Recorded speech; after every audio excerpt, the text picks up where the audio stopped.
With Avatar Fire and Ash officially in theaters, we now have a full trilogy of Avatar films. Let's rank them.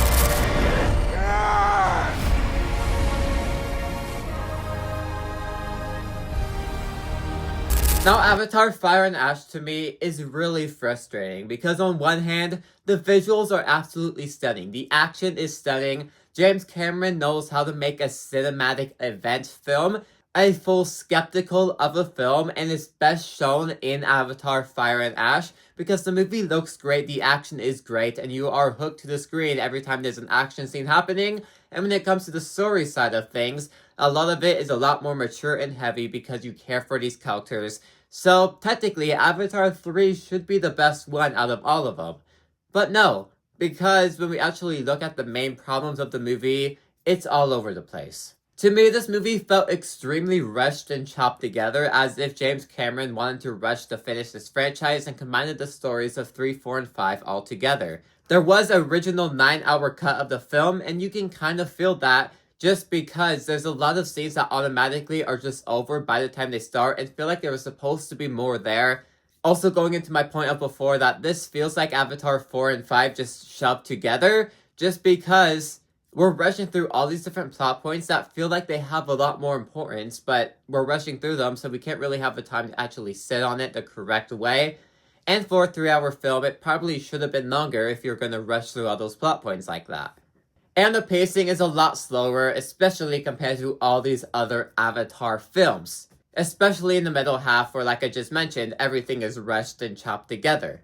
I still did enjoy this movie, but it should have been more because the movie overall felt like an event. It did everything right, but overall, we're just rushing through all these different plot points that feel like they need to have more importance. The first act is incredible, the last act is incredible, it's that middle that completely loses me and severely brought down this movie. By the time the final act came into play, I was already done with this movie because it was already all over the place. Good thing that drew me back in, but overall, good, but incredibly disappointing.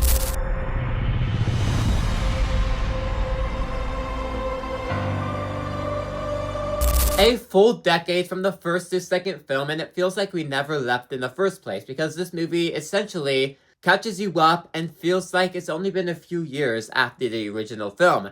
James Cameron knows how to work with water because the water in here is an absolute spectacle.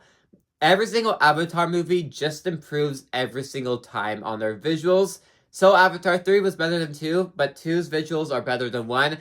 But mainly the water in here is a true standout point because James Cameron just knows how to work with water, and it is shown in this film. This time around, this movie does a great job at introducing these new characters, setting up their character arcs, and making you care for all these new characters. This one really starts setting up the third film in great ways possible, and so you're getting that with character arcs introduced, stories introduced. That's why, on paper, I do like this film more than the first one, because the action is better, visuals are better, characters are better, and story is better. But my main drawback is that this movie is a lot slower than the first. Like Avatar 3, I feel like the middle point of this film starts slowing down, not as badly as Avatar 3, but you can definitely start feeling the pacing in this 3-hour movie. Does it feel like 3 hours? No, it still incredibly flies by, but you just start feeling the pacing a lot more in the middle act, which is why I do like the first film more. But almost every 10 minutes, this movie has something new that hooks you in every single time. That you're never really at a full slow point just because there's something new either with the story, the characters, the action, the visuals. There's always something new that always catches your eye. For a film that was a full decade after the original, I feel like it delivered on a lot of promises to set up for the third one. And for the most part, the third one did pay off. It was just in a poorly executed way.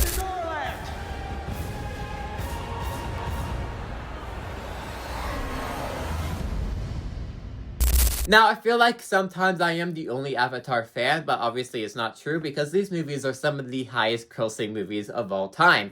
Especially this one, the highest grossing movie of all time. And mainly for the visuals, which, yeah, it is a spectacle. This time around rewatching this film, I decided to watch it in my home theater on the projector, and I was absolutely blown away as if I was watching the movie for the first time because the visuals just immerse you into the world of Pandora. Out of all the Avatar movies, this is the simplest one, but I feel like that grounded nature kind of works in his favor a lot more because it's like the simple nature of introducing all these ideas, doing some great, fantastic world building of the world of Pandora and the humans, and just start introducing this world to you of Avatar. I do like all the movies on this list, but I feel like this one just did all these different elements the best. One, because it's the original, and two, it's a lot more simpler before we're obviously getting to these higher stakes stuff. And this movie absolutely flies by, does not have a pacing problem at all. Every single moment is either the visuals or the action that is just incredible, especially the final act when it's just nothing but action. All of it is just so immersive. We're introducing to these characters, and I love them by this film. Fantastic world building, great characters. James Cameron just knows how to tell this story, and he absolutely nailed it. Thanks for watching. If you like this video, maybe these on the sides you too. Like, subscribe. See you guys next time. Goodbye.